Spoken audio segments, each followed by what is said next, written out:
And you have to think about, like, what are they saying? Because it's really counterculture. Yeah. Right? To really insist that this is true, that their account of Jesus is true. Yeah. Right? They're going to die for this. Do you think that if you didn't know your stance for sure on something, would you be ready to die for it? No. Like, why would they invite that? Hi, everybody. I'm Matt. And I'm Jen. And you're listening to the Matt and Jen Show. Join us each week as we discuss all things worship, leadership, and life. Combined, we have over 20 years of worship leading experience. We're songwriters and recording artists, parents to 6 amazing humans, and 1 sock-eating dog. We love Jesus and we love people. Thanks for hanging out with us.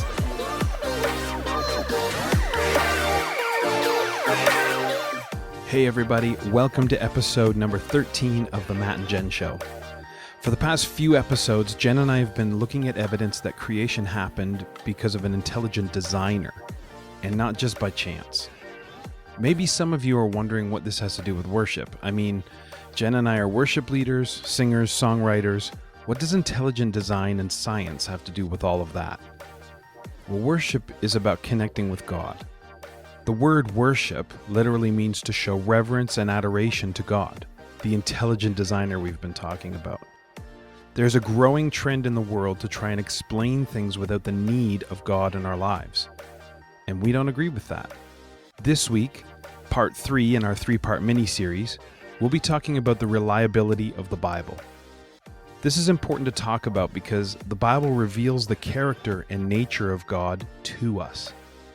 This very special book outlines God's desire to walk with us through this life and through eternity. Thanks for listening. Enjoy. Howdy. Howdy. How are you? I'm so excited. Are you? Yeah, I'm loving this podcast.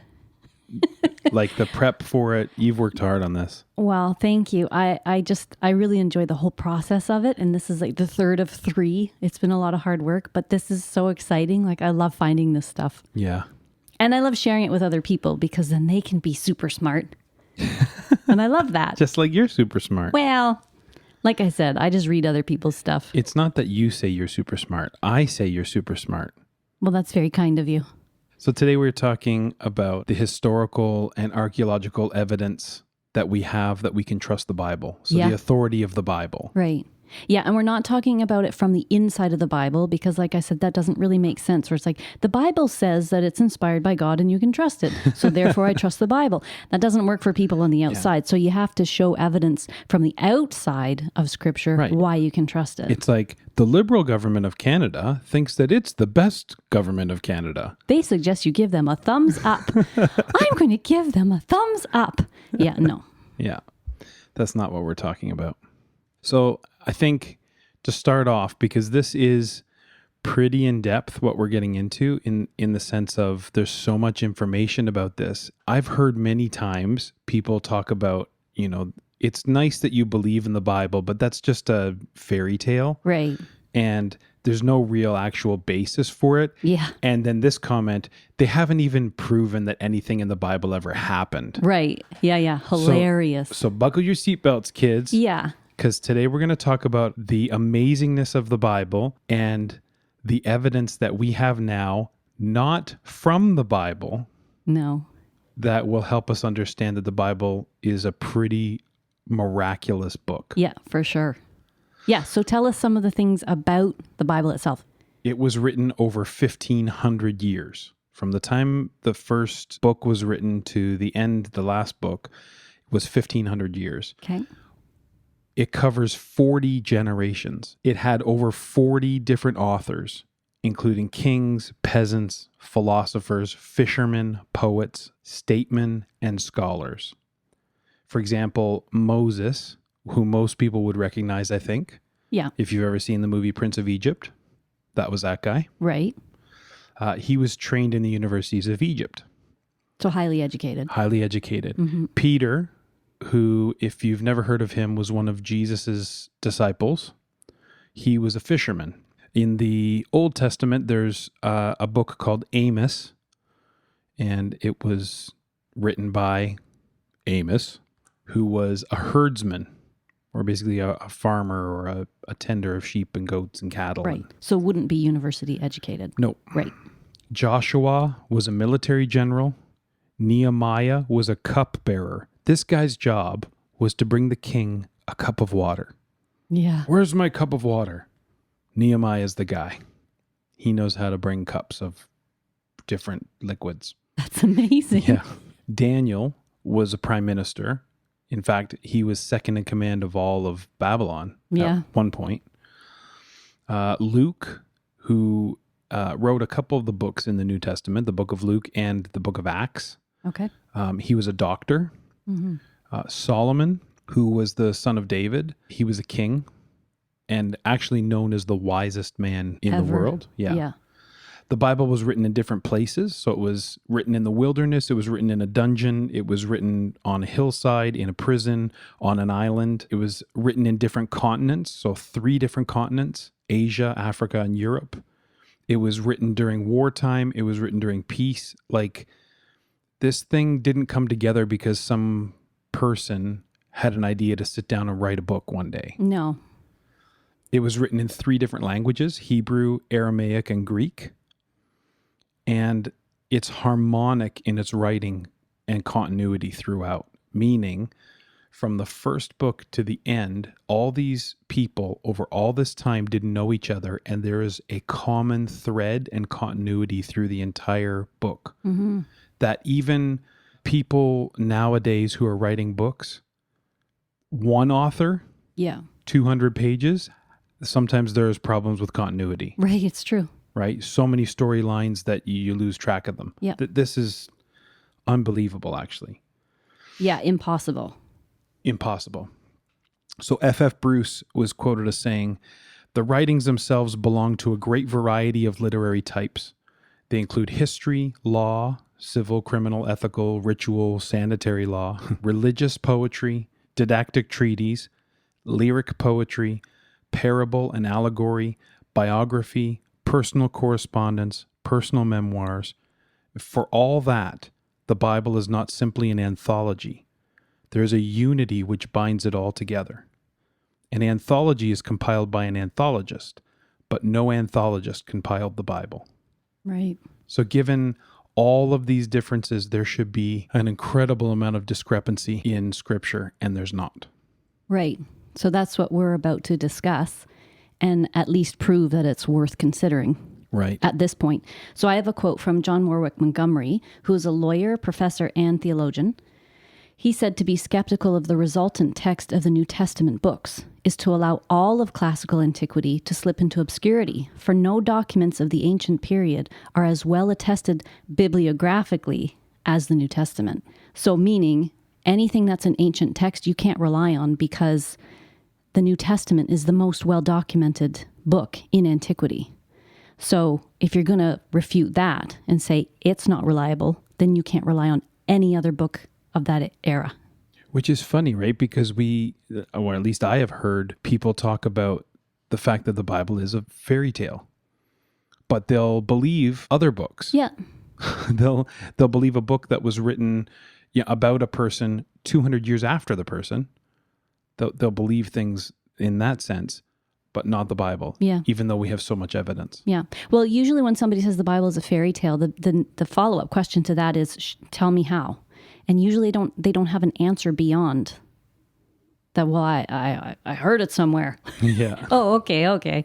Okay, so as to the accuracy of the number of biblical scripts, Bernard Ram, who's a theologian and apologist, says Jews preserved it as no other manuscript has ever been preserved.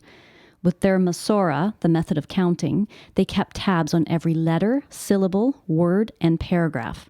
They had special classes of men within their culture whose sole duty was to preserve and transmit these documents with practicality and perfect fidelity: scribes, lawyers, and Masoretes. Whoever counted the letters and syllables and words of Plato and Aristotle, Cicero, or Seneca. Didn't happen. No. Right. Yeah. So, that's the thing is with all these other scripts that we don't question, you have to wonder why. Why such persecution of the Bible? Yeah, and the Bible has been more persecuted than any other book in history by far. Yeah. Right? So it's unique in that regard. You get some people who don't like certain books and they want them out of their kids' school or whatever. But we're talking global persecution of a book. Oh, yeah. It's unbelievable. So people have been banned from gatherings, from social areas, outlawed from Roman emperors, communist and fascist leaderships, even to today where some are claiming that it's hate speech. Right. So that seems to be the newer one. The newer kind of tactic is, well, people believe in the Bible and the Bible's full of hate. Therefore, lock those people up because they're talking from the Bible. So one popular example was Voltaire, who was a philosopher during the Enlightenment in France, I believe. Yeah. During the 18th century.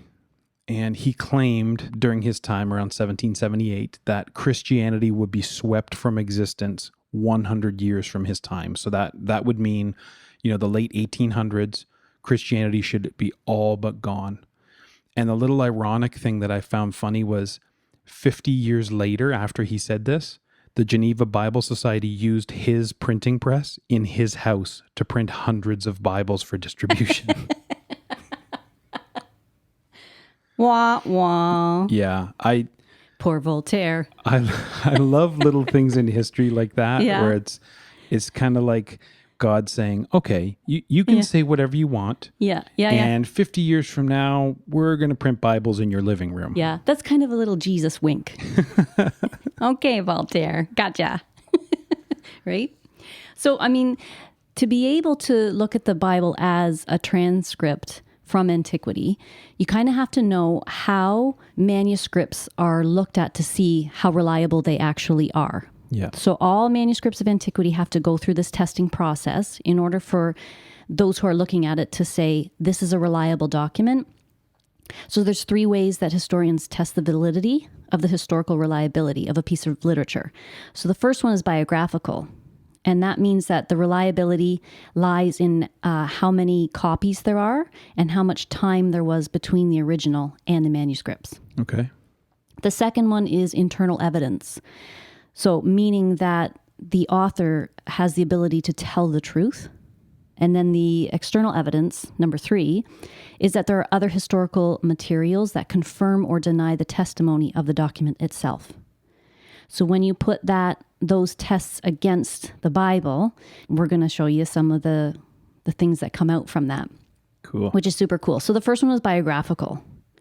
Okay, so the New Testament, they found 5,300 copies in Greek, 10,000 in Latin, over 9,000 in other versions, equaling over 24,000 manuscripts of portions of the New Testament. Wow. Just to give that comparison, the next closest on the list is the Iliad by Homer, which has only 643 manuscripts in existence. That's a broad difference, right? And we trust that we have the Iliad as it was when Homer wrote it. Right. We don't question that. I have a quote from Sir Frederick Kenyon, who's the director and principal librarian of the British Museum. We love the British Museum. I love the British Museum. Yeah. Yeah, it's the best. So he said, no other case is the interval of time between composition of the book and date of earliest existent manuscripts so short as the New Testament. For any doubt that the scriptures have come down to us substantially as they were written has been removed. Both in authenticity and the general integrity of the books of the New Testament may be regarded as finally established. So again, to compare Iliad to the New Testament, the Iliad was written in 900 BC. Its first copy found, or the oldest copy found, was 400 BC, which gives it a time span of 500 years. And the number of copies is 643. The New Testament was written from 40 to 100 AD. The oldest copy found is in the year 125 AD, which is a span of 25 years.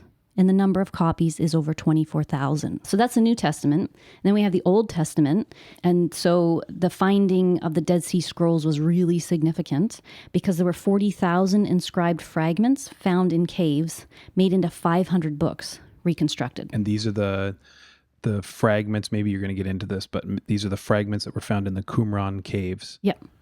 In the Middle East. Yep, exactly. So I wasn't going to get into that. But yes, okay. you are right. There we go. So just an example, one of the scrolls they found was Isaiah. Cool. So it's more than 1,000 years older than any other manuscript found before. And of 166 words in Isaiah 53, only 17 letters were in question. 10 were spelling issues, 4 were stylistic, and that didn't change the meaning of them, and only 3 letters that were added in verse 11 that meant light. And that was supported by other documents.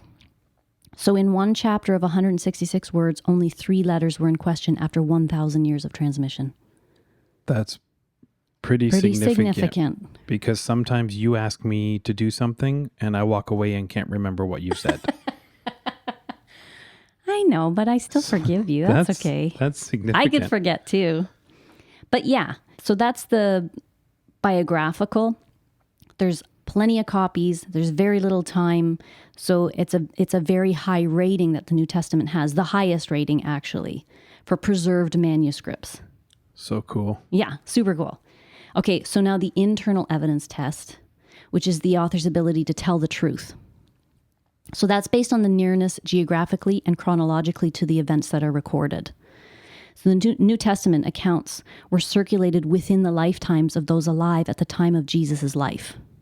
Right? So the apostles spoke firsthand and even addressed their critics, as they knew the critics also saw things, right? Especially if you read in Acts and stuff like that. Right. So on primary source value, F.F. Bruce, again, he's the professor of biblical criticism at Manchester, said the disciples could not afford inaccuracies in their preaching, as people would have eagerly exposed them for manipulation of the truth. Any tendency to depart from the facts would create hostile witnesses. And you have to think about, like, what are they saying? Because it's really counterculture. Yeah. Right? To really insist that this is true, that their account of Jesus is true. Yeah. Right? They're going to die for this. Do you think that if you didn't know your stance for sure on something, would you be ready to die for it? No. Yeah, like, why would they invite that? Yeah. And I mean, it's hard for us to imagine that concept of dying for something we believe in Canada today, in North America today. Some people might argue and say, well, I know people who've died for what they believe in, but I'm talking like an ideology. Yeah. Like dying for what you truly believe in, and not killing yourself for what you believe in, but being persecuted for what you believe in. Yeah. Well, and even the depiction of failures shows the historical authenticity. Right? You write a story and you've got a hero in the story. You're not necessarily going to discuss their flaws, or they certainly didn't, back when they were creating these types of stories, heroes of ancient times, you didn't see stories of weakness. But all throughout the Bible, you see all kinds of weakness of all walks of life. Yeah. Right? All throughout it. So, I mean, there was competition of the apostles for a higher placement in the kingdom, right? Like, Jesus likes me best. Yeah. Hey, Jesus, when we get to heaven, can I sit on your right hand and my brother sits on your left hand? Yeah. Yeah. Yeah. They took off when Jesus was arrested.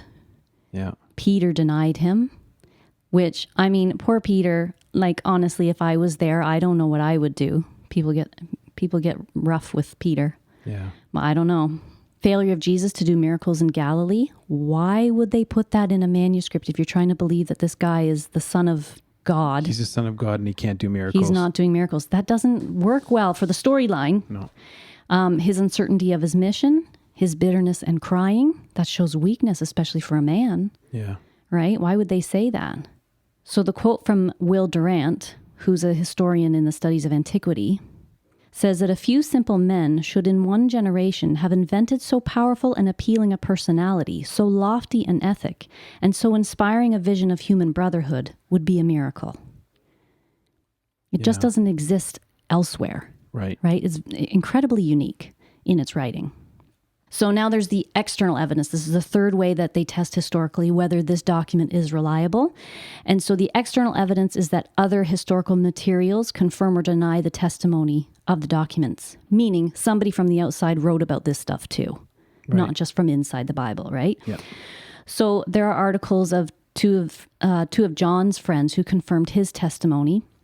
Both of them spoke about Mark, who was with Peter, right? So Papias, bishop of Hierapolis in 130 AD, he said, Mark made no mistake, writing down things as Peter mentioned them, for he paid attention to this one thing, not to omit anything that he had heard, nor to include any false statement among them. Wow. There were also excerpts from the Babylonian Talmud in the Sanhedrin, speaking of, after the latter prophets Haggai, Zechariah, and Malachi, the Holy Spirit departed from Israel. That's the Babylonians. Right.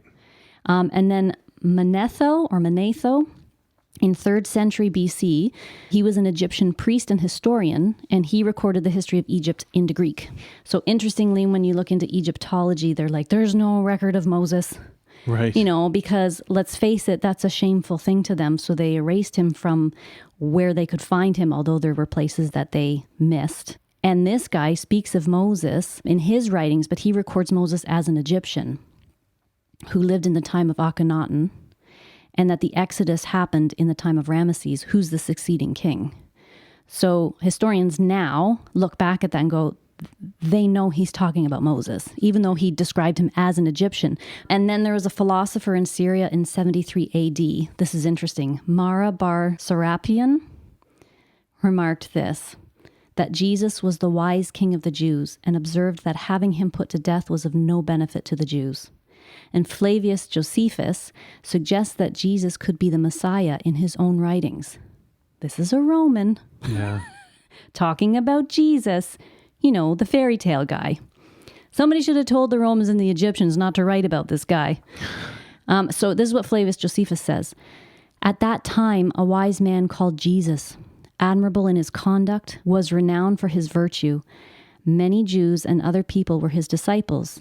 Pilate condemned him to death by crucifixion, but those who had become his disciples did not renounce their discipleship and told of how he appeared to them alive 3 days after the crucifixion, and that because of this he could be the Messiah, of whom the prophets had said such wonderful things. That didn't come from the Bible. Nope. That's amazing. Was a Roman. Crazy, right? Yeah, that's amazing. So on those three things, the Bible scores very high on reliability for a historical text. Yeah. For it to be accurate, especially because outside people are talking about people in the Bible. Yeah. So I'm just going to kind of rhyme off archaeological findings that support the Bible. There are so many. The list that we have right now is just the findings in 2018. But if you want to find out more findings, just go online and check out archaeological findings for biblical significance. I think that's significant what you just said too. People will hear things and make decisions or make judgments on things based on a lack of their own investigation. Yes, absolutely. Right. And that's not I'm not being critical of people. I think that's just how we just take things at face value. Yeah. But more and more, I think we need to be discerning to really be able to go after and find out the truth of it. Right.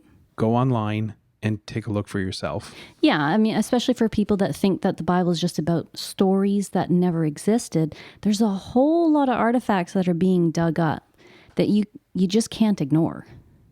Right. They're there. You can hold them in your hand. We talked about being at the British Museum and other museums that talked about different people from the Bible, like David, like Moses, like Jonah. Yeah. They're there in the tablets. So anyway, here's some quick archaeological findings that support the Bible.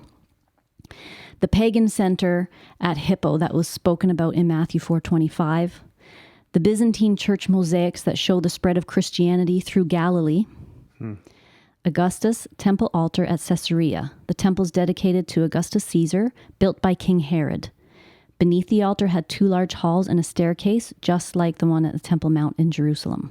Merneptah's destruction of Gezer.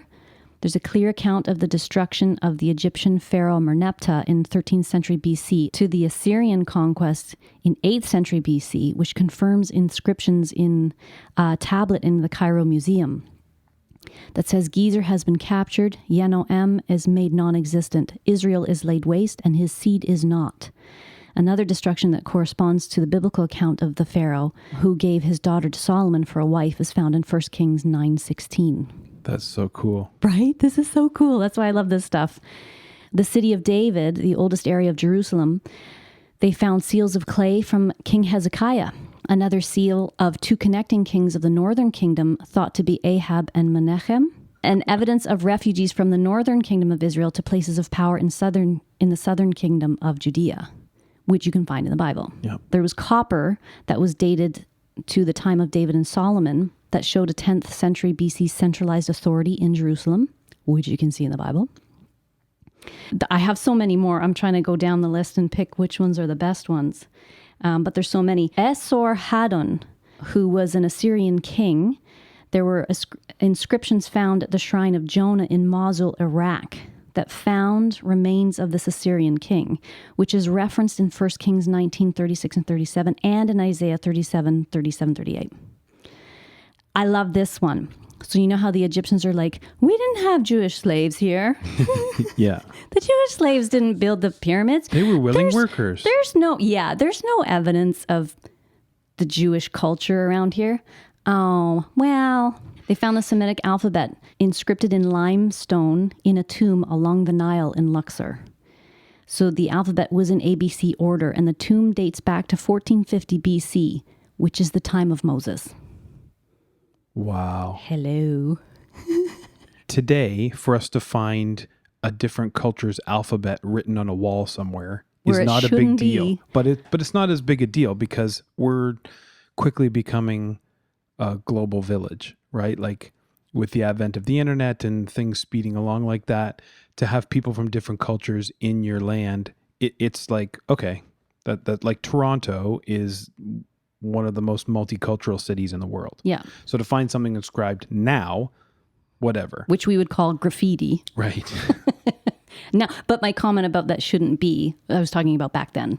No, what I was going to connect to though is you're in Luxor in Egypt. Right. You shouldn't be finding Semitic writing on a wall anywhere. Dated the time of Moses. Unless, like, it wouldn't be somebody from Luxor writing that. No. It would be someone who was Jewish. Yeah. Who knew. Yeah, and we even saw a documentary, and I don't even remember what it was on, but they found a small, I don't know if you'd call it a village, but a camp near the base of the pyramids that they said were Egyptian workers, but then they uncovered like a shrine or something to Joseph. To the man with the colored coat. The colored coat, yeah. Well, that's not the Egyptians. No. Yeah. So good luck with that. Anyway, I love this one. They found the signature of Isaiah in a seal impression that said Isaiah the prophet. Wow. And they found nearby clay that said of King Hezekiah of Judah. And King Hezekiah and Isaiah were mentioned 17 times in the same verse in the Bible. So these are not fictitious characters that they're digging up from over 1,000 years ago. Yeah. These people existed. Yeah. And just last year, they found a statue head of a biblical king found between Israel and Lebanon from Abel Beth Makkah.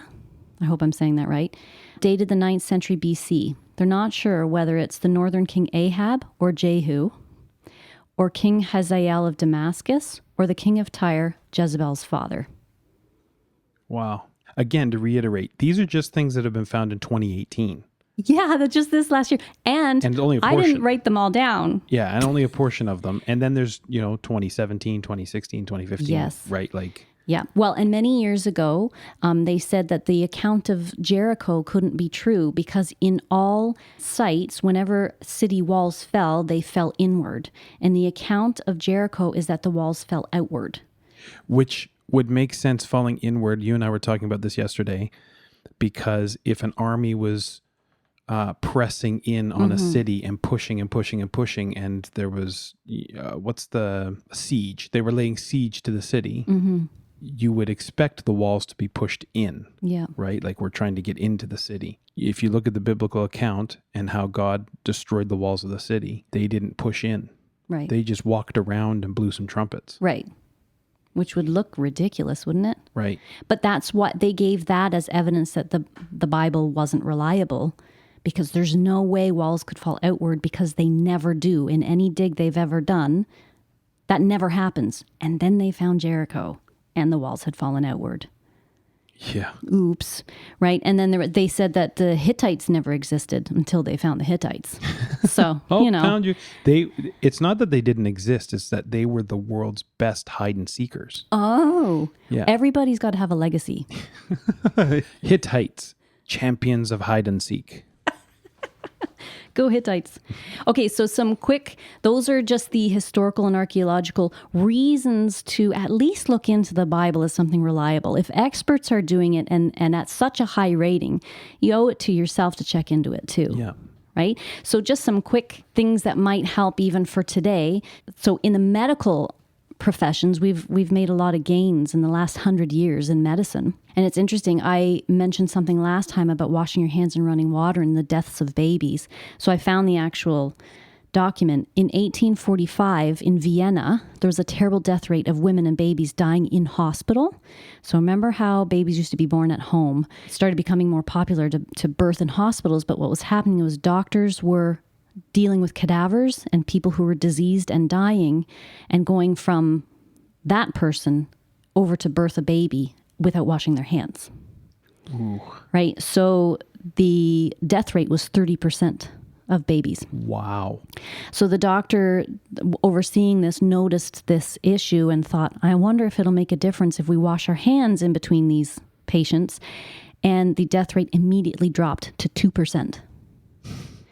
So we know now about bacteria and about washing our hands and how important that is. But back in Leviticus 15:13, the protocol for disease, if somebody was diseased, there was a protocol that you were supposed to follow. And part of that was bathe his flesh in running water and he shall be clean. So there's lots of portions in the Old Testament that talk about washing your hands. So how would they know that? Yeah. They wouldn't know that. They wouldn't know about bacteria, right? The Bible long ago made connection between mental and physical health, which we're really just paying more attention to in the last 20 years. We talked about your immune system being connected to your brain and your stomach. Hugely important. And Proverbs 14 talks about envy is the rottenness of the bones. Proverbs 17, a merry heart is good medicine. There's all kinds of scriptures that talk about the brain. Mental health and physical well-being. Yep. They knew that back then. Exodus 22:31 talks about don't eat meat torn from beasts in the field. Modern medicine knows that meat spoils from bacteria, but we didn't know that until the 1800s. I mean, if you're driving down the road and there's a deer carcass on the side of the road, don't get out and start eating it. Right. Because you don't know what's been chewing on it. Exactly. Yeah. So God was commanding the Jews to be this way, to be clean in Exodus. Not that we regularly grab roadkill. I'm glad you clarified that. Or ever. Right. Okay. Okay. Okay. Here is probably the coolest one. So I'll move on after this one. Genesis 17:12. That babies are to be circumcised on the 8th day. Okay. That sounds like a religious thing, right? Yep. And I think even now that's what happens. Modern medicine knows that the 8th day is the best day for the coagulation factor prothrombin. It's at its highest and the immune system is at its highest on the 8th day after birth. And right after that, it immediately drops. So explain that a little bit. What is the coagulating factor Prothrombin, the ability to clot, essentially, is at its highest 8 days after you're born. That would be an opportune time, especially if your immune system is at its highest, to be circumcised. So God said to the Jews, circumcise your boys at 8 days. Mm-hmm. Turns out, medically, the 8th day is the best possible day. That's some good advice. Well, that's kind of, is that a coincidence? Is it? Come on. Okay, in astronomy, Isaiah talks about the earth is round in Isaiah 40:22. Job 26:10, there's a circle of water as a boundary for day and night, between light and dark. This is 2,000 years BC. He's talking about night and day being at different points on the globe. He wouldn't know that. Yeah. Right? A boundary for day and night, because they'd all be localized, right? So daytime would be everybody's daytime and nighttime would be everybody's nighttime. Yeah. How would he know that? He wouldn't. He also, in 26:7, Job does, says the earth floats in space. He says God hangs the earth on nothing. Wow. Think about that. The time that Job was around, why would he say that? Yeah. What a bizarre statement. Also in Isaiah 40:22, it speaks of the expansion of the universe. God stretches out the heavens like a curtain and spreads them out like a tent. Not long ago, it was believed that the universe didn't expand, but now scientists are saying it's clearly expanding, and that was referenced in Isaiah. This is interesting because if you just picked one of these things, Yeah, you could easily dismiss it as coincidence. sure.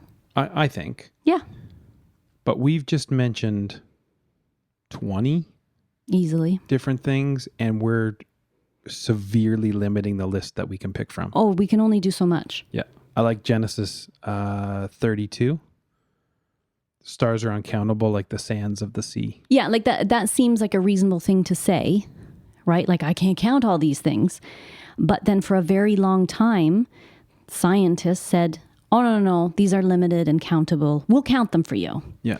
And there were even archived star catalogs that were saying that the upper limit were 1,000 plus, the upper limit were 4,000 plus, but that's it.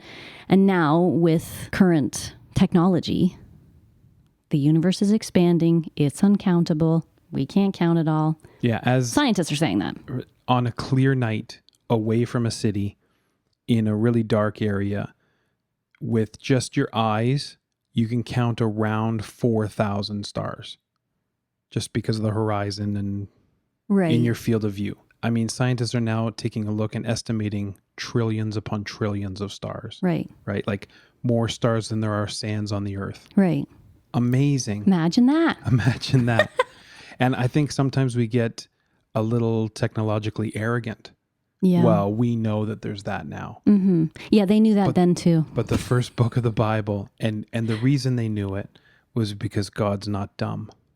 Well, yeah, he created it all, so he knows. And his goal is to share life with us. Yeah. He's not trying to hide things from us. And I think that's some of the thing is sometimes people look at religions and they look at worshiping God as, well, you've got to dumb yourself down then. And that couldn't be further from the truth. Mm-hmm. The creator of the universe is more creative than the world's greatest artist, Right. smarter than the world's greatest mathematician or scientist, Mm-hmm. right?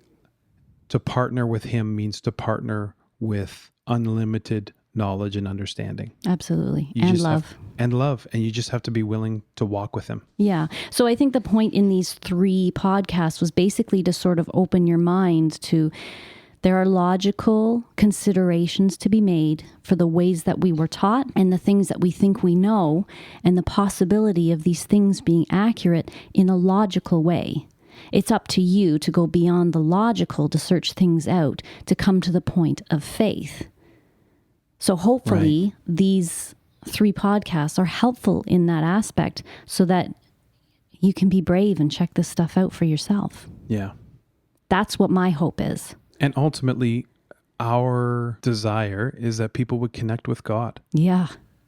because walking through life with him, and sometimes people have bad experiences when they're young with religion, Yeah. or they have a bad experience with somebody who, in the name of God, has done something terrible. Yeah. Or maybe people are just indifferent and they're like, how could my life get any better? Right. You know, why would I need God? And it's not a matter of material need. It's a matter of that connection, that really deep connection. Yeah. So as we talk about these things, that's, it's just what you said. It's that people would feel connected with him. Yeah. I can say from my own personal experience, my life after learning that God speaks and that he wants to talk to me is insurmountably better than anything I could have ever had before. Yeah. Yeah. And we just hope that for everybody. Yeah. So thank you for listening, everyone. This was our mini series on creation and all things Bible and God. Well, not all things, but A snippet of things. A snippet of things, a small snippet of things. Thank you so much for listening, and we will see you next week. It's not unreasonable to believe that we were created on purpose. In fact, much of the evidence that people blindly believe to be incontrovertible is simply not trustworthy when held up to close inspection. Throughout the past 3 episodes, we've highlighted only a few examples that we could have talked about. The reality is, there is a very good case both through science and through faith that we were created by God. And the reason he created us was for relationship. If you've enjoyed this series, please let us know. You can connect with us on our website at mattandjen.ca/podcast or on Facebook and Instagram at mattandjenmusic. Psalm 139, 13-14 says, "For you formed my inward parts. You knitted me together in my mother's womb. I praise you, for I am fearfully and wonderfully made." We hope you have a fantastic week.